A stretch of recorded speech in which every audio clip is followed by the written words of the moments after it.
امامی مولایا صلی وسلم۔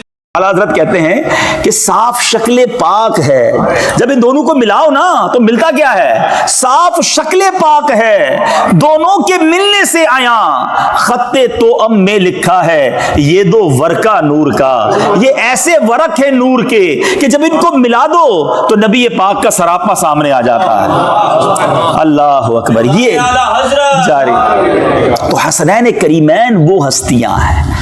اب جب یہ اسٹیٹس، یہ مقام، یہ مرتبہ آپ کے سامنے ہے نا، پھر سمجھنا، پھر اس واقعے کی جو اہمیت ہے وہ سمجھ آئے گی کہ بات کس کے ساتھ ہو رہی ہے، یہ ظلم ہوا کس کے ساتھ ہے۔ لیکن نازوں سے پلے ہوئے، آنکھوں کے تارے ہیں، نبی پاک کے جگر کے ٹکڑے، مگر اس کے باوجود ایک بار پیارے آقا علیہ الصلوۃ والسلام آنسو بہا رہے تھے، گریہ فرما رہے تھے۔ ہماری امی حضور نے پوچھا کہ حضور کیا ہوا؟ نبی پاک علیہ الصلوۃ والسلام نے کچھ اس طرح فرمایا کہ جبریل امین آئے تھے اور مجھے آ کر بتایا کہ میرے اس نواسے کو میری امت کے لوگ شہید کر دیں گے، اور مجھے جبریل امین نے اس جگہ کی مٹی بھی دکھائی ہے۔ پیارے آقا نے وہ مٹی حضرت ام سلمہ رضی اللہ تعالی عنہا کو بھی دکھائی، اور پیارے آقا نے اس مٹی کو سونگ کر کچھ اس طرح فرمایا کہ اس سے کرب و بلا کی بو آتی ہے، اور وہی کربلا کی مٹی تھی۔ اور جب حضرت امام حسین رضی اللہ تعالیٰ عنہ کو 10 محرم کو شہید کیا گیا تو وہ مٹی بھی لال ہو گئی تھی۔ اب بڑی اہم بات، جو میں آج کربلا کا واقعہ آپ کو نہیں سناؤں گا، واقعہ کربلا ہم بچپن سے سنتے آ رہے ہیں اور سنتے رہیں گے، مگر اس پورے انسیڈنٹ سے، اس پورے واقعے سے سیکھنے کو کیا ملا؟ ہر سال 10 محرم آتی ہے، میری ذات میں کیا فرق آتا ہے؟ میں اس سے کیا میسج لیتا ہوں؟ امپلیمنٹیشن کیا ہوتی ہے؟ نیاز بھی بناتے ہیں، نعرے بھی لگاتے ہیں، میں تو پنجتن کا غلام ہوں، صحیح ہے، بڑی اچھی بات ہے، لیکن کیا یہی پیغام کربلا ہے؟ کیا یہی اس پورے واقعے سے امت کو سیکھنے کو ملتا ہے؟ نہیں جناب، ہم اس کی بڑی اہم چیزیں مس کر رہے ہیں۔ پہلا آپ کے لیے میسج، میرے لیے میسج، کہ نبی پاک کو معلوم تھا کہ امام حسین شہید کر دیے جائیں گے، مولا علی کرم اللہ تعالی وجہ الکریم کو معلوم تھا، ٹھیک ہے، بی بی فاطمہ کو بھی معلوم تھا، صحابہ کرام کو بھی پتہ چل گیا تھا، مگر کمال یہ ہے کہ کبھی ایک بار امام حسین کا جو یہ واقعہ ہوا نا، آپ کی آلموسٹ ایج 56 ایئرز تھی، یعنی پیدائش کے وقت بتا دیا گیا ہے، 56 ایئرز کے بعد یہ واقعہ ہوا ہے۔ اس پورے سفر میں، اس پورے ٹائم میں کبھی ایک بار نبی پاک نے ہاتھ اٹھا کر اللہ سے دعا کی ہو کہ یا اللہ میرے نواسے حسین پر یہ مشکل وقت نہ آئے، یہ مصیبت ٹال دے؟ کبھی مولا علی نے عرض کی ہو کہ حضور آپ کی دعائیں رد نہیں ہوتی، آپ کی دعا تو عرش پر جاتی ہے، ہاتھ اٹھائیں، آپ کو حسین سے پیار بھی بڑا ہے رضی اللہ تعالیٰ عنہ، دعا کر دیں؟ بی بی فاطمہ عرض کرتی، کسی نے نہیں کہا، کیوں؟ پتا تھا مگر یہ دعا نہیں کی۔ اللہ اکبر، یہ اللہ اکبر بھروسہ کیسا تھا، یہ امتحان کی تیاری تھی، ایوری بڈی نوز، سب کو پتا تھا کہ یہ امتحان، یہ ایگزام ہونا ہے، but we are ready, we are prepare, بچے کو تیاری اس امتحان کے لیے کیا جا رہا ہے۔ یہ میسج ہے، یہ کربلا کا میسج ہے کہ زباں پر شکوے رنجو علم لایا نہیں کرتے، زباں پر شکوے رنجو علم لایا نہیں کرتے، نبی کے نام لیوا غم سے گھبرایا نہیں کرتے۔ امتحان اللہ والوں پر آتے ہیں، امتحان اللہ کے نیک بندوں پر آتے ہیں اور زیادہ آتے ہیں، مگر ہم جیسے گناہ گاروں پر چھوٹا سا امتحان، چھوٹی سی تکلیف، چھوٹا سا ایگزام آ گیا، پہلے ایگزام میں فیل، پہلے ہی امتحان میں فیل، پہلی باری میں شکوہ، شکایت، کمپلین۔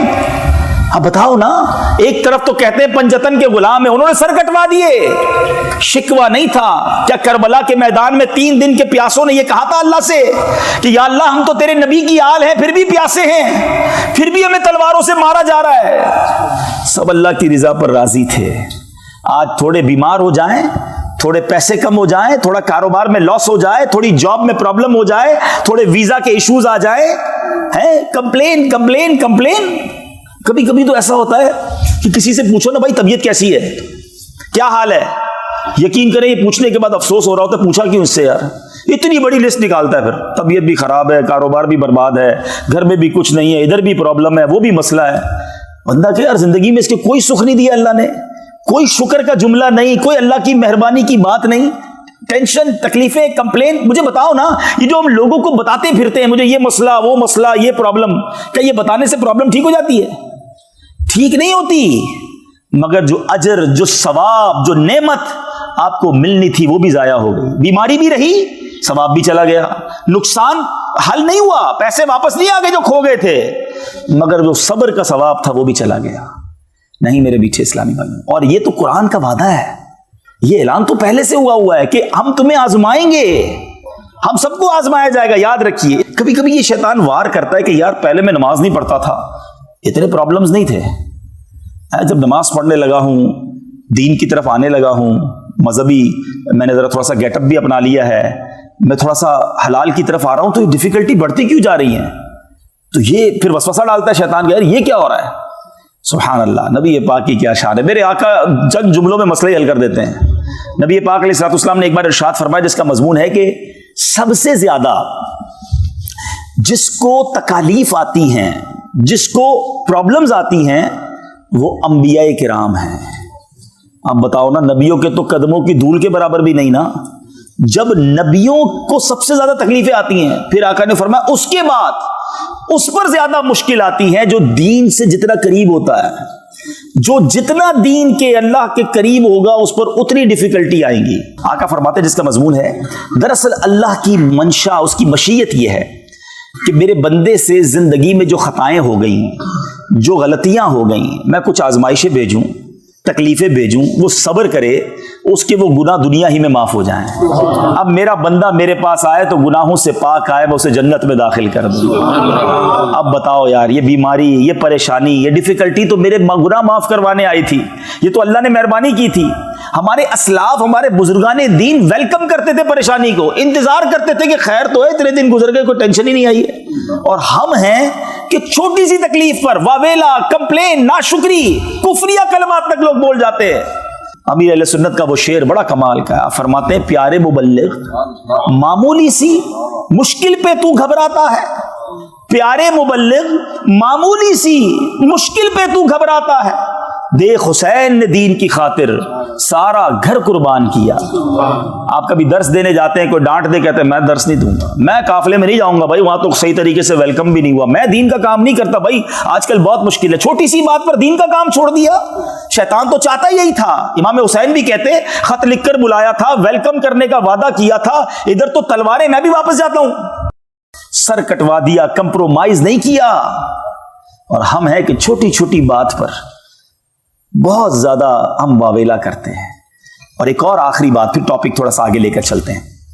بعض اوقات ایک اور بھی شیطان وسوسہ ڈالتا ہے کہ یار میں اتنی دعائیں کرتا ہوں, اللہ سے اتنی التجائیں کرتا ہوں, لوگ کہتے ہیں کعبے پر جا کر دعا کرو, ادھر بھی دعا کی, فلاں بزرگ کے مزار پہ جا کے بھی دعا کی, فلاں بزرگ سے بھی دعا کروائی, خود بھی تہجد میں اٹھ کے دعا کی, میرا تو مسئلہ ہی حل نہیں ہوتا, میری پرابلم ہی سالو نہیں ہو رہی, اتنے ٹائم ہو گیا, کاغذات کا مسئلہ ہے, حل ہی نہیں ہو رہا, اولاد مانگ رہا ہوں تو مجھے اولاد ہی نہیں مل رہی. ابھی میں آ رہا تھا تو مجھے ایک بہت طویل میسج کسی نے لکھا تھا کہ معاذ اللہ, اس میں بڑے کمپلین والے جملے بھی تھے کہ اللہ تعالیٰ تو ماں سے زیادہ چاہنے والا ہے, پھر بھی مجھے اولاد نہیں دے سکتا.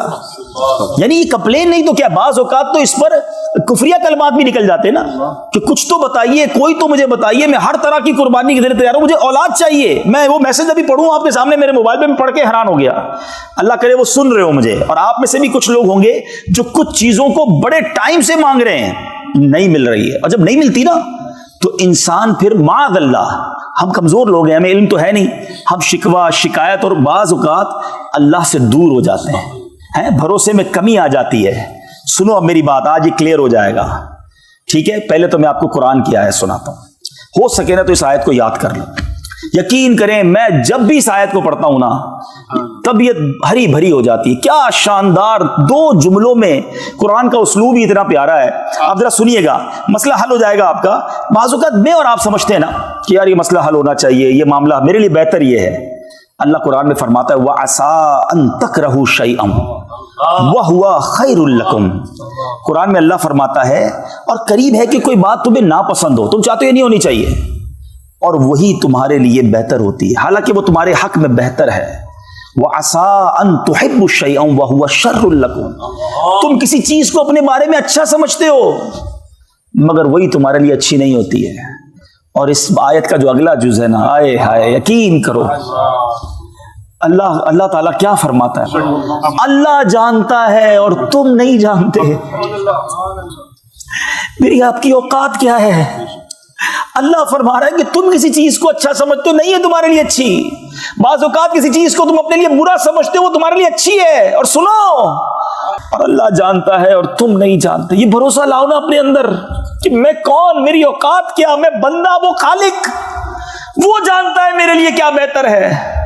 اب آؤ آپ کو دنیاوی اگزامپل سے بات سمجھاؤں تو یہ پورا فلسفہ سمجھ آ جائے گا، پوری بات سمجھ آ جائے گی. مانگ رہے ہو نا کئی دنوں سے، روتے روتے مانگتے ہو، نہیں مل رہا. اب میں آپ سے پوچھتا ہوں، آپ کا کوئی چھوٹا بچہ ہے، چھوٹا بھائی ہے، اس کا گلا خراب ہے، بخار ہو گیا ہے، اور وہ آپ سے ضد کر رہا ہے میں نے آئس کریم کھانی ہے. ابو جی مجھے آئس کریم دلائیں، میں نے ٹھنڈا یک شربت پینا ہے، سلش کہتے ہیں نا آپ لوگ، وہ برف والا. پلائیں گے اسے؟ بتائیے نا. آئس کریم کھلائیں گے؟ نہیں. کیوں؟ وہ تو رو رہا ہے آپ کے سامنے. اچھا پھر اب وہ رو رہا ہے، آپ اسے منع کر رہے ہیں، نہیں بیٹا، نہیں بیٹا، آپ کے لیے بہتر نہیں ہے. اب آپ کا ایک دوست برابر میں بیٹھا ہے، وہ آپ کو کہے یار کیسے ظالم والد ہو یار، بچہ رو رہا ہے دے دو اسے، اتنی ضد کر رہا ہے، کب سے دیکھ رہا ہوں رو رہا ہے. اب آپ کا آنسر کیا ہوتا ہے؟ آپ کہتے ہیں میں اس کا والد ہوں اور مجھے پتا ہے اس کو کب کیا دینا ہے، اس کو رونے دو. اس کو آئس کریم اس کیفیت میں دینا، اس کو اس کیفیت میں ٹھنڈا شربت دینا اس کے لیے نقصان دہ ہے. یہ پیے گا بیمار ہو جائے گا اور بیمار ہو جائے گا. یہی آنسر ہوتا ہے. اب دل پر ہاتھ رکھ کے میرا جواب سننا. تم والد ہو، تمہیں پتا ہے بچے کو کب کیا دینا ہے. میرے رب کو نہیں معلوم مجھے کب کیا دینا ہے. میں رو رہا ہوں یا اللہ اولاد دے دے، میں رو رہا ہوں یا اللہ مال دے دے، میں رو رہا ہوں یا اللہ میرا یہ مسئلہ حل کر دے. اللہ جانتا ہے اور تم نہیں جانتے. بھروسہ کرو اس پر. تم بچے کو رونے دے رہے ہو، نہیں دے رہے اس کی پسند کی چیز، کیونکہ تمہیں معلوم ہے یہ اس کے لیے خراب ہے، نقصان دہ ہے. میں رو رہا ہوں یا اللہ میرا کام کر دے، وہ نہیں کر رہا. بھروسہ کرو وہ بہتر کر رہا ہے. وہ میری ماں سے 70 گنا زیادہ چاہنے والا ہے. وہ جو فیصلہ کر رہا ہے میرے بارے میں بہترین کر رہا ہے. بے شک اللہ جانتا ہے، ہم نہیں جانتے. جس دن واللہ میرے میٹھے اسلامی بھائیوں یہ کیفیت بن گئی نا آپ کی کہ کام نہیں ہوا، اللہ کی مہربانی، یہی بہتر ہوگا، یہی اچھا ہوگا. ٹینشن تو رہی نہیں نا لائف میں، مشکل تو ختم ہو گئی نا. ہم پریشان اسی لیے ہوتے ہیں، کہتے ہیں یار وہ پلاٹ خریدنے گیا تھا نہیں ملا، کاش مل جاتا تو اتنے پیسے بچ جاتے. یار وہ نوکری اپلائی کی تھی نہیں ہوا، میرے برابر والا اپروو ہو گیا، میں رہ گیا، کاش ہو جاتا تو اچھا تھا. یہ ڈیل نہیں ہوئی، یہ ویزا نہیں ملا، یہ فلاں نہیں ہوا، اسی ٹینشن میں تو مر گئے. اگر یہ یقین ہو جاتا کہ جو رب نے کیا وہی میرے لیے بہتر ہے. علماء کہتے ہیں کچھ لوگوں کا غریب رہنا، بات سننا بڑی گہری ہے، کچھ لوگوں کا غریب رہنا ان کے ایمان کے لیے ضروری ہے، اور کچھ لوگوں کا امیر ہونا ان کے ایمان کے لیے اچھا ہے. کیونکہ اگر وہ امیر ہوں گے، جو غریب ہے نا وہ پیسے والے ہو جائیں گے تو بے ایمان ہو سکتے ہیں، اور جو پیسے والے ہیں وہ غریب ہو جائیں گے تو ان کا ایمان خطرے میں آ جائے گا. اللہ کی تقسیم ہے، وَتُعِزُّ مَن تَشَاءُ وَتُذِلُّ مَن تَشَاءُ بِيَدِكَ الْخَيْرُ. وہ جسے چاہے جیسے عطا فرمائے. بھروسہ تو رکھو، سب پر بھروسہ، رب پر بھروسہ نہیں. کاش آج یہ مدنی پھول لے کر جائیں کہ بس اللہ پر بھروسہ ہو، اللہ کے وعدوں پر یقین ہو، اللہ کے فیصلوں پر یقین ہو. کربلا والوں کو یقین تھا. ہمارا امتحان ہے، we are ready for that, ہم تیار ہیں. تو آج سے آپ اور میں بھی نیت کریں کہ ہر امتحان میں، ہر مشکل میں ہم اللہ کی رضا پر راضی رہیں گے، ناشکری نہیں کریں گے. چھوٹی چھوٹی باتوں پر کمپلین نہیں کی جاتی. حضرت رابعہ بصریہ نے ایک بار کمال کی بات کہہ دی. ایک شخص اپنے ماتھے پر پٹی باندھ کر، سر میں درد تھا اور پٹی باندھ کر نکلا. تو حضرت رابعہ بصریہ نے کہا بات بڑی گہری ہے، اللہ کرے آپ سمجھ جائیں. کہا کیوں پٹی باندھی ہے؟ تو کہا حضور وہ سر میں درد ہے اس لیے پٹی باندھی ہے. تو حضرت رابعہ بصریہ نے فرمایا کہ کیا کبھی صحت کی پٹی بھی باندھی تھی؟ بات بڑی گہری ہے. پٹی باندھنا جائز ہے، مگر پٹی باندھی تو پتہ چلا نا کہ میں بیمار ہوں، پتہ چلا نا لوگوں کو. اتنا عرصہ اللہ نے صحت مند رکھا، اس کی کوئی پٹی باندھی تھی؟ تو اب تھوڑا سا نقصان، تھوڑا سا لاس سب کو بتاتے ہیں. او ہو بھائی آج کل کاروبار بڑا ڈاؤن ہے، میرا موبائل کھو گیا تو فلاں نقصان ہو گیا، تو فلاں پرابلم ہو گئی. کبھی نفع کر کے بتاتے ہو لوگوں کو؟ آج کو بڑے پیسے بنائے، آج یہ بھی کیا، آج وہ بھی کیا، وہ نہیں بتاتے. شکر کی باتیں نہیں، کمپلین کی باتیں، ڈیفیکلٹی کی باتیں. نہ بتائیں کسی کو. شعر ہے نا, کسی کا احسان کیوں اٹھائیں, کسی کو حالات کیوں بتائیں, کیا فائدہ دنیا والوں کو بتا کر. کسی کا احسان کیوں اٹھائیں, کسی کو حالات کیوں بتائیں, تم ہی سے مانگیں گے تم ہی دو گے, تمہارے در سے ہی لو لگی ہے. بتائیں نا اللہ رب العالمین کی بارگاہ میں, نبی پاک سے عرض کریں دنیا والوں کو میں کیوں بتاؤں کہ میرے ساتھ کیا مسئلہ ہے. انشاءاللہ صبر کا دامن تھامے رکھیں, انشاءاللہ خیر مقدر رہے گی. اچھا, اب کربلا کا واقعہ یہ کیوں ہوا تھا؟